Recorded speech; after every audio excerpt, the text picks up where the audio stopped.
चलो जी स्टार्ट करते हैं हमारा next topic that is Hindu undivided family. इसके अंदर क्या क्या चीजें होती हैं, कैसे चलता है, ये हम समझते हैं। हमारे इंडिया में चलता है, ये ध्यान रखना है क्योंकि हिंदू अनडिवाइडेड फैमिली है। ठीक है, आ जाओ। हिंदू अनडिवाइडेड फैमिली समझ रहे हो? जॉइंट फैमिली, एक बड़ी सी जॉइंट फैमिली होती है ना, वैसे ये जो हिंदू अनडिवाइडेड फैमिली है, ये एक यूनिक टाइप का बिजनेस है जो सिर्फ इंडिया में पाया जाता है। ठीक है, और इस बिजनेस में जो उसके फैमिली मेंबर्स हैं वही, उसी फैमिली मेंबर वही सिर्फ चलाते हैं, कोई बाहर का इंसान नहीं चलाता। ओनली फैमिली मेंबर्स इसका पार्ट बन सकते हैं। और इसे भी हिंदू लॉ के अकॉर्डिंग गवर्न करा गया है। हिंदू लॉ बना हुआ है, उसके अकॉर्डिंग गवर्न करा हुआ है, जो हिंदू सक्सेशन एक्ट 1956 में बना। तो हिंदू अनडिवाइडेड फैमिली किस लॉ के अकॉर्डिंग चलता है? Hindu succession act 1956। 1956 में ही कंपनी एक्ट बना था, ध्यान रखना। 1956 में ही कंपनी एक्ट बना था, यानी कि कंपनी जो बनाते हैं ना उसका एक्ट बना था। और उसके बाद वो एक्ट को रिफॉर्म करा था 2013 में। तो ये तो पहले हमने समझ लिया हिंदू अनडिवाइडेड फैमिली के बारे में, उसमें कैसे कैसे लोग बिजनेस होते हैं। एक बड़ी सी फैमिली होती है, उसमें सारे मेंबर्स ही मिलके आपस में बिजनेस चलाते हैं। प्रॉपर्टीज की अगर हम बात करें, टाइप्स ऑफ प्रॉपर्टीज, तो इसके अंदर कौन कौन सी प्रॉपर्टीज आती हैं, जमीनें या जो भी है। तो एंसेस्ट्रल प्रॉपर्टी आती है, मतलब ये एक ऐसी प्रॉपर्टी है जो फादर, ग्रैंडफादर या ग्रेट ग्रैंडफादर से पास हुई है और फिर कल को ये आपको मिल जाएगी। पूर्वजों की जमीन है, इस तरीके से। ये आपने कमाई नहीं है, ये इनहेरिटेड है ना, जैसे कहते नहीं है खैरात में मिली है ना, खैरात में मिली है। तो ये फैमिली की वेल्थ ही होती है। और सभी फैमिली मेंबर, जिसे को पार्सनर्स कहा जाता है, वेरी इंपॉर्टेंट वर्ड, को पार्सनर्स। सभी फैमिली के मेंबर जिन्हें को पार्सनर कहते हैं, उनके पास, सबके पास बराबर अधिकार होता है अपनी एंसेस्ट्रल जमीन का। वो दिक्कत तो नहीं, आगे चलते हैं। इसीलिए ये बन जाता है HUF प्रॉपर्टी, ठीक है ना, हिंदू अनडिवाइडेड फैमिली की प्रॉपर्टी। और ये सभी मेंबरों में बांटी जाती है। एग्जाम्पल, अगर आपके दादा हाउस लेते हैं तो फिर आपके पिताजी को मिल जाएगा, फिर वहां से आपको मिल जाएगा बिना कमाए। दूसरी होती है सेल्फ एक्वायर्ड प्रॉपर्टी। ये तो पहली प्रॉपर्टी एंसेस्ट्रल, जो खैरात में मिल रही है पूर्वजों से। ये कौन सी है? ये एक ऐसी प्रॉपर्टी है जो एक इंसान खरीदता है या कमाता है अपने खुद के पैसों से, जॉब करके या फिर बिजनेस से। ये HUF का पार्ट नहीं होता जब तक कि वो इंसान इसको HUF में नहीं डाले। मैंने जमीन खरीदी, अब मैं इसको फैमिली में नहीं डाल रहा, मैं इसको अपने पास ही रख रहा हूं और मैं इसको HUF का पार्ट नहीं बना रहा, मेरी एक पर्सनल संपत्ति है। अब जैसे मान लो मेरे पिताजी या उनके पिताजी ने जो मकान खरीदा होगा, उसके बाद मेरे पिताजी का उनका अधिकार, अब मेरा उस पर अधिकार है जहां मैं बैठा हूं। फिर इसके बाद जो मेरे आने वाले जो फैमिली होगी, उनका अधिकार अपने आप बन जाएगा। लेकिन मैं उन्हें कहूं नहीं ये तो मेरी एक्वायर्ड प्रॉपर्टी है, वो कहेंगे गंदी बात, ऐसे नहीं, वापस दो हम। मतलब वो कहेंगे भैया हमारा अधिकार है, ये चलता आ रहा है पूर्वज। तो लेकिन अगर मैं अलग से एक जमीन खरीद लूं और फिर मैं अपने बच्चों को कहूं कि ये मेरी है, तो वो ये नहीं कहेंगे गंदी बात, वो कहेंगे दे दो पिताजी। समझ रहे हो? मतलब फिर मेरे ऊपर मन है कि मैं उन्हें दे रहा हूं कि नहीं दे रहा। समझ में आई मेरे भाई? The person who bought it has full control over it and, और उसको बेच भी सकता है, किसी को भी दे सकता है। अगर आप पैसा कमा रहे हो अपनी नौकरी से, उससे गाड़ी खरीद रहे हो, फ्लैट खरीद रहे हो, तो भैया वो सेल्फ एक्वायर्ड प्रॉपर्टी है। ठीक है। अच्छा, को पार्टनर कौन होता है? अभी मैंने आपको समझा दिया था। को पार्टनर हिंदू अनडिवाइडेड फैमिली का पार्टनर होता है, जो मेंबर होता है, जो अपनी फैमिली के साथ बराबर अधिकार झेलता है या लेता है, जो बाकी भी पार्टनर्स होते हैं। और उसके पास पूरा अधिकार है कि अगर वो पार्टीशन, बंटवारा चाहता है तो वो मांग सकता है, मेरा हिस्सा दे दो, मैं तो चल बसा, मैं तो जा रहा हूँ यहाँ से, मेरे को नहीं करना आपकी फैमिली बिजनेस, मेरा हिस्सा दे दो, मैं जा रहा हूँ, इस तरीके। और इसका मतलब फैमिली मेंबर अपने हिस्से के लिए मांग सकता है, ठीक है ना, अगर वो इंडिपेंडेंट, मतलब वो चाहे इंडिपेंडेंट होना HUF से, तो वो अपना हिस्सा अलग से। अच्छे लग रहे हैं मेरे भाई, बहुत खुश हूँ। हाँ, और वो अच्छा ध्यान सुनना, कैन बिकम करता head of the HUF if eldest, जिसको हम आगे एक्सप्लेन करेंगे। मतलब एक इंसान करता, हेड होता है, कर्ता जो होता है वो हेड होता है उस फैमिली का। इनहेरिटेंस का जो है ना सिस्टम समझते हैं हिंदू लॉ के। अगर हम हिंदू लॉ पढ़ें, जो हमारा हिंदू लॉ सक्सेशन एक्ट बना हुआ था, उसके अकॉर्डिंग अगर हम पढ़ें तो ये चलता है दयाबाग सिस्टम। ठीक है ना, ध्यान देखना। हाँ जी, दयाबाग सिस्टम चलता है, जो वेस्ट बंगाल और असम में फॉलो किया जाता है, दयाबाग सिस्टम।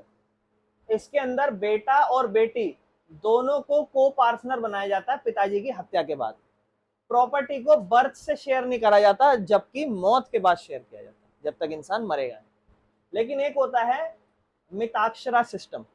मिताक्षरा सिस्टम ये बाकी इंडिया में फॉलो किया जाता है, जहां पे पहले तो सिर्फ मेल मेंबर को मिलता था अधिकार, लेकिन 2005 में लॉ आया जहां से बेटियों को भी बराबर अधिकार मिलता है। ठीक है, बाकी मेन फीचर के ऊपर बात करें इसमें के जॉइंट हिंदू फैमिली की, अगर हम बात करें हिंदू फैमिली बिजनेस जो है, इसकी अगर हम फॉर्मेशन के ऊपर बात करें बनता कैसे है, तो फॉर्मेशन बोलता है ये इसके लिए अगर आपको इसका मेंबर बन रहा है तो आपको उसके लिए कोई फॉर्म रजिस्ट्रेशन नहीं बननी, बस उस घर में पैदा होना है। समझ रहे हो? हाँ। और इसके लिए भी देखो एटलीस्ट 2 मेंबर चाहिए और एंसेस्ट्रल प्रॉपर्टी चाहिए होने के लिए। मतलब अगर आप ये बनाना चाहते हो, जॉइंट हिंदू फैमिली बिजनेस में आना चाहते हो, चलाना चाहते हो, तो उसके लिए कितने मेंबर होने चाहिए? कम से कम 2 से ज्यादा हो सकते हैं। और ये एक एंसेस्ट्रल प्रॉपर्टी है, एंसेस्टर मतलब पूर्वजों की प्रॉपर्टी एग्जिस्ट करनी चाहिए इसके अंदर। और इसके अंदर कोई रिटर्न एग्रीमेंट जरूरी नहीं है इसको स्टार्ट करने के लिए, आप मन करे अपना काम धंधा शुरू कर दो। मेंबरशिप कैसे मिलती है इसमें? मान लो आप हो, आपको भैया मेरे को आपके ना एंसेस्ट्रल, मेरे को आपके HUF में जुड़ना है। मैंने कहा भाई हट हमारे घर में पैदा होना पड़ता है इसके लिए। तो जो इंसान उस फैमिली में बॉर्न हुआ हो वो उसका मेंबर बन जाता है। 3 जनरेशन इसका पार्ट हो सकती है, 3 जनरेशन। मान लो दादाजी, पिताजी और फिर उनका लड़का। तो अगर मान लो लड़के का लड़का अगर काम संभालेगा तो दादाजी को परदादा बन गए ना वो, फिर उन्हें रिटायर होना पड़ेगा। कर्ता मैनेजर सबसे एल्डेस्ट मेंबर होगा, अपने आप ही कर्ता बन जाएगा कोई जो सबसे बड़ा होगा। समझ रहे हो? और उसके बाद वो मेल और फीमेल भी हो सकता है 2005 के अकॉर्डिंग टू। जैसे मान लो पिताजी चल बसे, माताजी, किसी के पिताजी चल बसे तो माताजी उनका फिर बिजनेस संभालेगी, वो हेड है, क्योंकि अब लेडीजों के हाथ में भी कंट्रोल आ गया ना। कर्ता कंट्रोल करता है और मैनेज करता है बिजनेस को। ठीक है, और डिसीजन कर्ता का ही फाइनल होता है, सब मेंबर आपस में मिलकर उसको फॉलो करते हैं। और ओनरशिप की, मालिकाना हक की बात करते हैं तो सबको बराबर पैसा मिलेगा, ऐसा नहीं है किसी को कम या ज्यादा। जितने ही मेंबर हैं वो सब को पार्टनर कहलाते हैं, सबके पास बराबर अधिकार है। लायबिलिटी मतलब समझ में, आप देखो लायबिलिटी आ गई ना, वो सोल प्रोप्राइटर में पड़ी। सोल प्रोप्राइटर में लायबिलिटी कैसी होती थी? अनलिमिटेड होती थी, अपने घर से पैसा लाना पड़ता था। लायबिलिटी पे बात करते हैं। कर्ता, कर्ता जो होता है मेरे भाई वो हेड कहलाता है और उसकी अनलिमिटेड लायबिलिटी है। ठीक है ना? इसका मतलब अगर बिजनेस में कोई लॉस हुआ, लोन पे करना है तो कर्ता ही पे करेगा। ठीक है ना? इसका मतलब कि वो अपना खुद का पर्सनल पैसा भी कर्ता को ही लगाना पड़ेगा। और बाकी मेंबर के पास लिमिटेड लायबिलिटी होती है। आ गई ना? देखो बाकी जो लड़के वड़के हैं उनके अपने, अब जायज बात है, देखो ये कहने की चीज होती है। सबसे ज्यादा पैसा किसी के पास होता है, सबसे ज्यादा पैसा हेड के पास ही होता है, वो अपनी पूंजियां छुपा के रखते हैं और लॉस की सिचुएशन में वही देते हैं। ऐसा नहीं है बाकियों के पास भी आएगा, लेकिन जब मेन धंधा अगर आप किसी को पकड़ोगे तो आप उसके हेड को ही पकड़ोगे। तो जायज बात है, इसीलिए समझो, थोड़ा लॉजिक भी है इसके अंदर, है कि नहीं? इसका मतलब वो अपनी पर्सनल संपत्तियां नहीं देंगे, अब उनके पास होगा ही क्या, है कि नहीं? लेकिन वो रिस्पॉन्सिबल है अपने खुद के अधिकार के लिए। एग्जाम्पल, 1 लाख रुपए का जो मान लो बिजनेस को पे करना है 1 लाख रुपए, और उनके पास पैसा नहीं है, तो कर्ता जो है बाकी बची हुई अमाउंट देगा अपनी खुद की सेविंग से। मान लो 1 लाख रुपए कर्जा है, 50,000 चुका दिया, 50,000 कम पड़ रहे हैं तो कर्ता लाएगा 50,000। अगला फीचर है कॉन्टिन्यूटी। कॉन्टिन्यूटी मतलब इसमें बिजनेस कैसे लंबे समय तक कंटिन्यू रहता है। तो कहता है भैया इसमें किसी इंसान की मौत के बाद भी, मेंबरों की मौत के बाद, कर्ता मर गया मान लो, तो भी बिजनेस चलेगा, नया कर्ता बन जाएगा, है ना? और नेक्स्ट एल्डेस्ट मेंबर जो है नया कर्ता बन जाएगा। और बिजनेस जो है वो स्टॉप जब ही हो सकता है जब सारे लोग आपस में म्यूचुअल कंसेंट, आपस में डिसाइड कर लें और कहें कि हम इस बिजनेस को बंद कर देते हैं। अगला माइनर मेंबर, कहता है अगर बच्चे जो माइनर हैं वो भी इस मेंबर बन जाते हैं इसके बाय बर्थ, 4-5 साल की उम्र से चाहो तो अपने बिजनेस में काम लगा लो, अगर ज्यादा जरूरत पड़ रही है तो अपने खुद का काम होता है। मेरिट्स मतलब फायदे पे बात करते हैं HUF में। मेरे भाइयों फायदा क्या है कि इसके लिए कोई रजिस्ट्रेशन नहीं चाहिए, लीगल प्रोसेस नहीं चाहिए। क्या होता है, आसानी से बन जाता है। कॉन्टिन्यूटी मेरे भाई मतलब बिजनेस जो है वो लंबे समय तक, भले ही कोई इसका मेंबर मर जाए पर बिजनेस तो चलता ही रहता है। सेंट्रलाइज लोकेशन है, मतलब करता ही हर चीज मैनेज करता है। मेरे भाई इस सेंट्रलाइजेशन का मतलब समझा देता हूँ मैं आपको। देखो दो चीज होती है। जैसे मान लो ये एक इंसान है और ये चारों लोगों को ऑर्डर दे रहा है, उसके सामने 4 लोग हैं, तो मैंने सबको चारों को ऑर्डर दिया। मतलब अगर एक बिजनेस चल रहा है तो उसका सबसे बड़ा हेड कौन है? सारा डिसीजन कौन लेगा? कर्ता।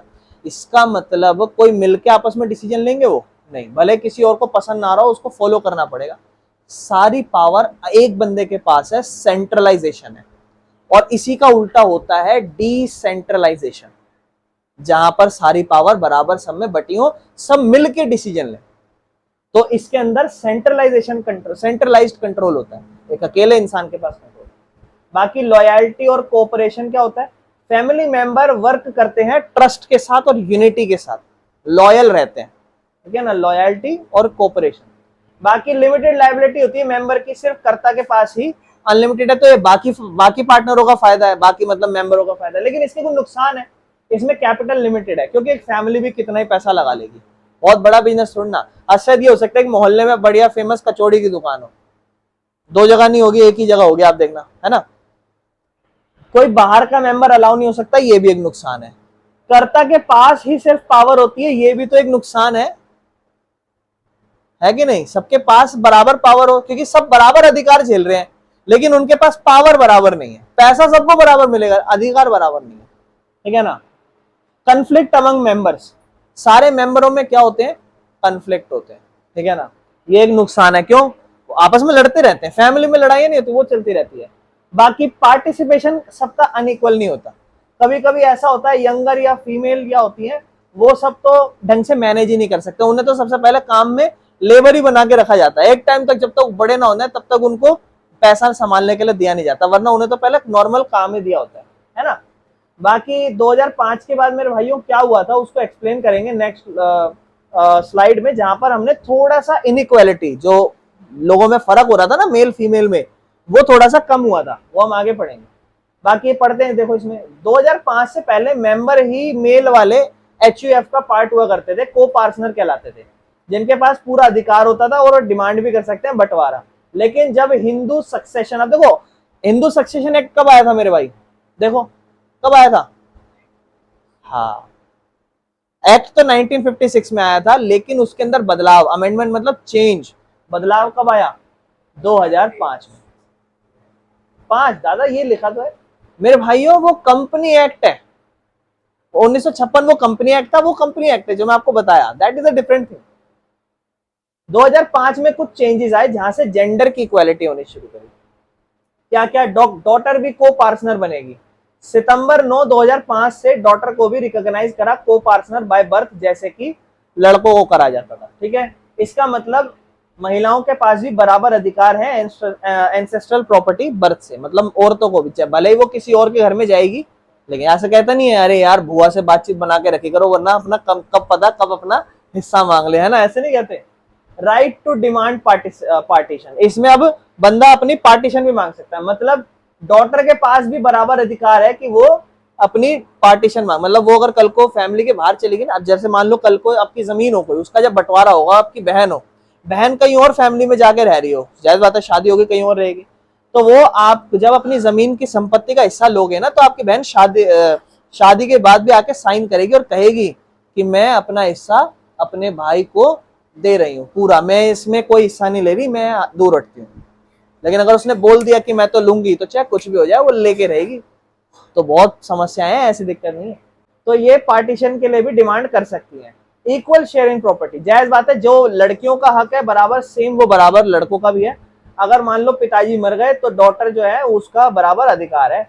लेकिन कर्ता के क्या अधिकार थे? तो देखो, amendment allow a daughter to become a karta. अब लड़कियां भी कर्ता बन सकती हैं अगर वो सबसे ज्यादा सीनियर को पार्टनर है तो, ठीक है। इसका मतलब वो कंट्रोल भी कर सकती है, मैनेज भी कर सकती है पूरा काम धंधा, ठीक है। और ये हर हिंदूज पे एप्लीकेबल होता है। मतलब ये जो मिताक्षर लॉ हमने ऊपर पढ़ा था ना, 2 लॉ थे, एक वेस्ट बंगाल और असम में फॉलो होता था और बाकी पूरे उसमें भी होता था। अब देखो हिंदू के अंदर ये बुद्धिस्ट और जैन और सिख, इनके लिए भी ये फॉलो होता है, ठीक है ना। ये हिंदू लॉ, मतलब वो जो हिंदू सक्सेशन एक्ट है वो ये फॉलो करते हैं। बाकी मैरिड डॉटर, मतलब मान लो आपके घर में अगर बिजनेस हो, वो रजिस्टर्ड नहीं है, चल रहा है, और कल को मान लो आपके घर में आपकी बेटी है, उसको बराबर अधिकार नहीं दिया जा रहा, तो वो पता क्या कर सकती है? कल को आके अपना अधिकार मांग सकती है। आपसे लड़ाई वड़ाई करके बोले मुझे अधिकार दे दो, और आप बोलो चलट निकल, नहीं देंगे, ये वो, भाग जाए, ऐसा ही वो, कल को आपके पास पुलिस आ गई, बोले भाई इसका अधिकार दे दो, ये केस कर रही है, कैसे, किस एक्ट के तहत केस कर रही है? हिंदू सक्सेशन अमेंडमेंट एक्ट के 2005 के अकॉर्डिंग ये केस कर रही है कि हाँ इसका अधिकार है। बोले हमने तो कोई रजिस्ट्रेशन नहीं, तो बिजनेस ऐसे ही है ऐसे। बोले भाई ये अपने आप ही हिंदू सक्सेशन एक्ट का बिजनेस का चल रहा है, तेरा देना ही पड़ेगा, ठीक है ना।